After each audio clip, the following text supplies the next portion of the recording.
Hello everyone. इस video में हम सीखेंगे फिनाइल कीटोन्यूरिया के बारे में। फिनाइल कीटोन्यूरिया एक मेटाबॉलिक डिसऑर्डर है। ये metabolic disorder hereditary in nature है। डैट मीन्स ये पेरेंट्स से यानी अफेक्टेड पेरेंट्स जो होंगे उनसे ये ट्रांसफ़र हो जाता है ऑफस्प्रिंग्स में।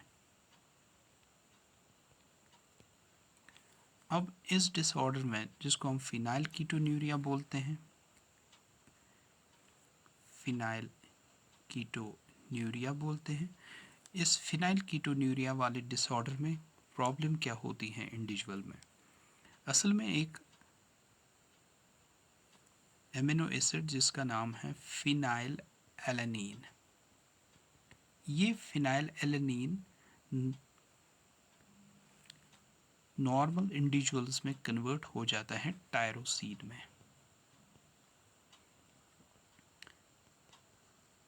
लेकिन सेकंड टायरोसिन में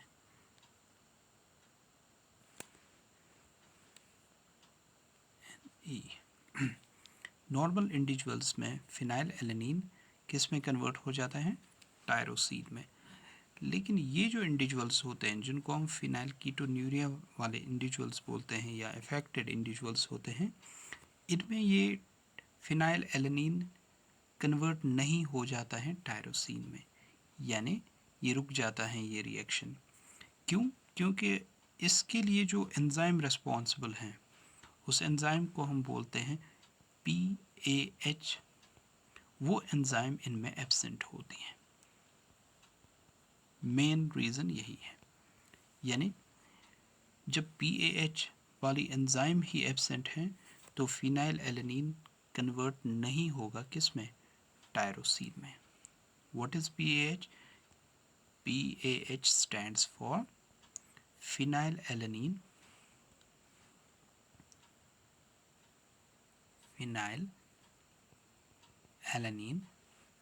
हाइड्रोक्सिलेज।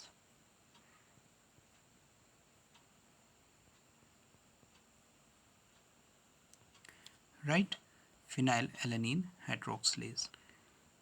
तो अब PAH तो एब्सेंट है, इसकी वजह से हम देखते हैं कि ये जो फिनाइल एलेनीन है इसकी लेवल बढ़ जाती है, ये एक्यूमुलेट हो जाता है ब्लड में। राइट, और एक्यूमुलेशन के बाद ये कन्वर्ट भी होता है दूसरे कंपाउंड्स में, like it is converted into phenylpyruvic acid. Phenyl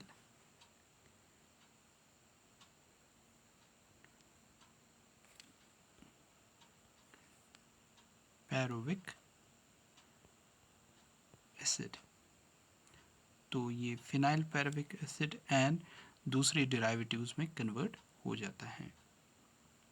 अब ये एक्यूमुलेशन और कन्वर्शन के रिज़ल्ट में जो प्रोडक्ट्स हमारे पास आते हैं वो बहुत ही टॉक्सिक होते हैं। Those are very toxic, particularly to the mental development.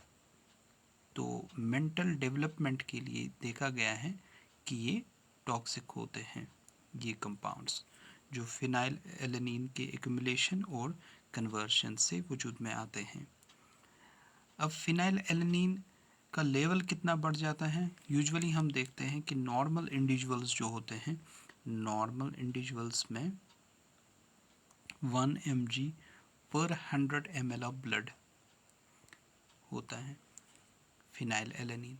लेकिन फिनाइल कीटोन्यूरिया वाले इंडिविजुअल्स में इट इज़ 50 mg पर 100 ml of blood.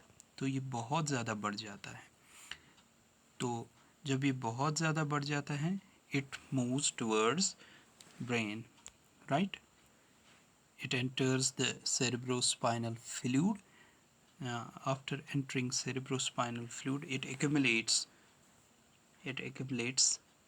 or its levels elevate in the brain. The presence of such substances during early development is thought to cause mental retardation. They cause mental retardation, right. अब इसका जो genetic portion है या hereditary portion है वो हम थोड़ा study करेंगे।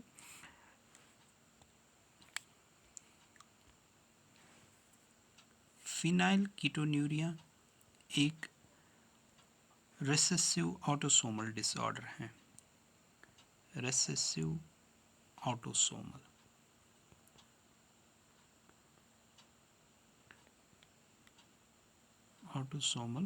डिसऑर्डर। अब चूंकि ऑटोसोमल डिसऑर्डर है, जाहिर सी बात है ये सेक्स क्रोमोसोम्स पे नहीं होगा इनका जीन, जिस तरह हम पढ़ते आ रहे हैं हीमोफीलिया में या कलर ब्लाइंडनेस में। ये रेसेसिव डिसऑर्डर क्रोमोसोम नंबर 12 पे इसके जीन्स होते हैं, right.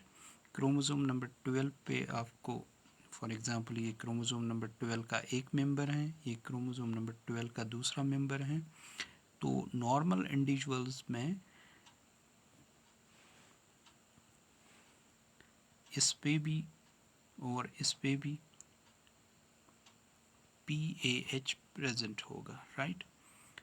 PAH, what is PAH? Phenylalanine hydroxylase. तो फिनाइल एलानीन हाइड्रॉक्सिलेज जो एलील हैं वो प्रेजेंट होगा दोनों मतलब मेंबर्स पे, किसमें? नॉर्मल इंडिविजुअल में। लेकिन जो अफेक्टेड इंडिविजुअल होगा, हमारे पास फिर 3 कंडीशंस आती हैं। फॉर एग्जांपल हम अपनी कन्वीनियंस के लिए इसको डिजिग्नेट करेंगे P से, कैपिटल P से, राइट। तो एक कंडीशन होगी हमारे पास कैपिटल P, तो ये नॉर्मल इंडिविजुअल होगा क्योंकि दोनों एलील्स, दोनों कॉपीज़ ओके हैं, तो ये बनाएगा phenyl alanine hydroxylase enzyme, right. दूसरी कंडीशन होगी हमारे पास कि ये दोनों स्मॉल p से दिखाएंगे हम, स्मॉल p। तो जब ये स्मॉल p वाली कंडीशन होगी, that means it is recessive condition, right, recessive autosomal। तो इस कंडीशन में फिनाइल कीटोन्यूरिया वजूद में आएगा। that means ऐसे इंडिविजुअल सफ़र करेंगे किससे? फिनाइल कीटोन्यूरिया वाली कंडीशन से। एक और कंडीशन हमारे पास है, that is कि हमारे पास एक तो कैपिटल P और दूसरा small p, that means heterozygotic condition. ये हेटेरोजाइगोट है, राइट। अब इसमें ये होगा फिनाइल कीटोन्यूरिया? नहीं, फिनाइल कीटोन्यूरिया उस लेवल का नहीं होता है। ये रिपोर्ट किया गया है कि हेटेरोजाइगोट्स में फिनाइल कीटोन्यूरिया का ये severe case of phenylketonuria नहीं होते, क्योंकि ये देखा गया है they show 30% activity of which enzyme? Of PAH, that is phenylalanine hydroxylase enzyme की ये एक्टिविटी दिखाते हैं, भले ही कम, डेट मीन्स 30% ही दिखाते हैं, लेकिन इनमें ये एक्टिविटी होती हैं। तो इनकी जो सिम्टम्स होते हैं वो ज़्यादा सीवियर नहीं होते compare to this phenyl ketonuria वाली कंडीशन के। ये देखा गया है ऐसे इंडिविजुअल्स में, यानी हेटेरोजाइगोट्स में। अच्छा, ये जो एंजाइम है फिनाइल एलानीन हाइड्रॉक्सिलेज एंजाइम, तो ये यूजुअली हमारे लिवर की सेल्स में एक्सप्रेस होती हैं, राइट। तो फीटल कंडीशन में क्या होता है कि जब प्रेगनेंसी के दौरान ये फीटस, ऐसा फीटस होता है जिसमें ये कंडीशन हो, फिनाइल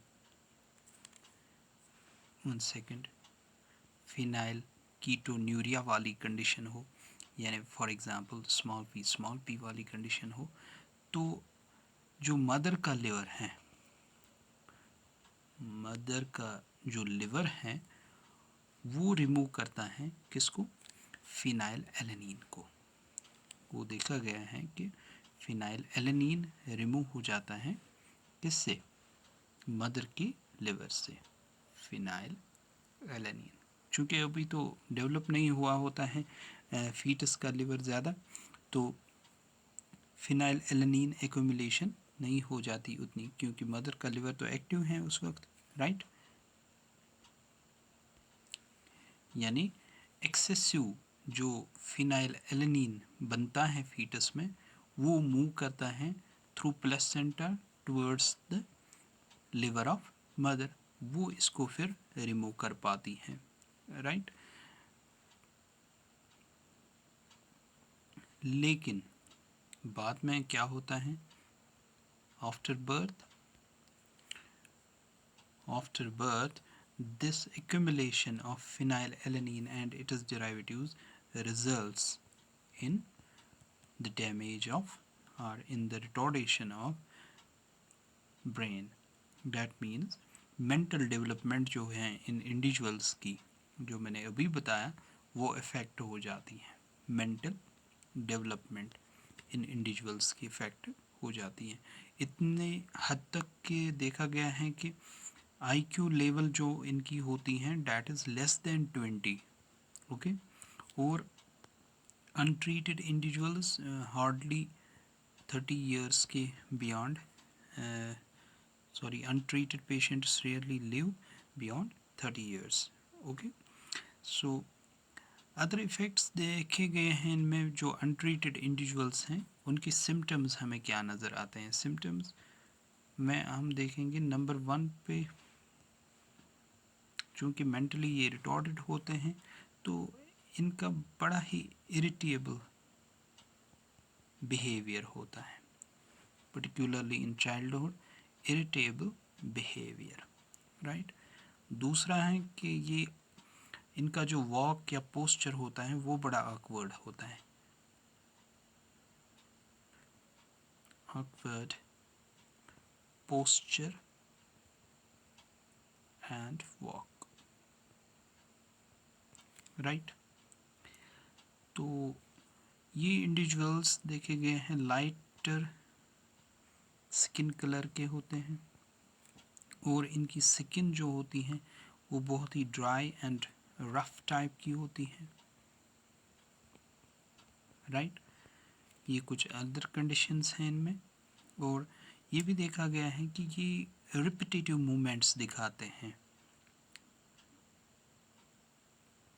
रिपीटेटिव मूवमेंट्स, कभी पूरी बॉडी के और कभी फिंगर्स के, हैंड्स के, राइट, और कभी एंटायर बॉडी के रिपीटेटिव मूवमेंट्स। और ब्रेन डेवलपमेंट एबनॉर्मल होने की वजह से कन्वल्शंस भी रिपोर्ट होती हैं इनमें। So this was about phenylketonuria. तो एक स्टडी के हिसाब से देखा गया है कि एक फिनाइलकीटोन्यूरिया वाला इंडिविजुअल पर 11,000 लाइव बर्थ्स में होता है, पर 11,000 बर्थ्स में एक फिनाइलकीटोन्यूरिया वाला इंडिविजुअल देखा गया है।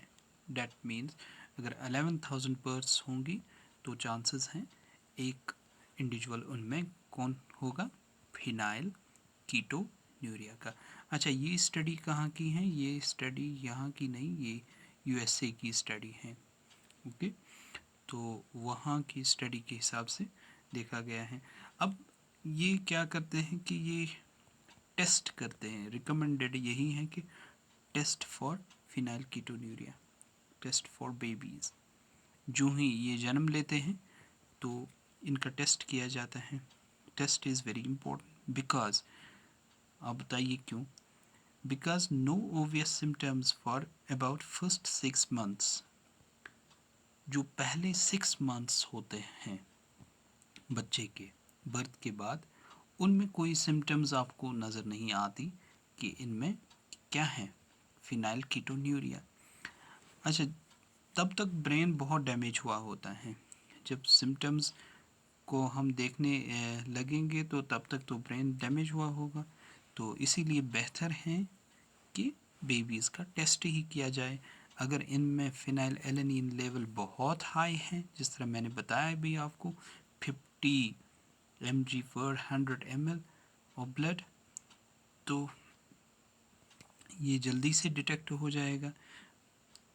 तो उसी के हिसाब से ट्रीटमेंट हम इसको देंगे इस पेशेंट को, राइट। तो अगर टेस्ट से पता चला हमें कि ये पेशेंट फिनाइल कीटोन्यूरिया से सफ़र हो रहा है, तो इसकी डाइट में हम फिनाइल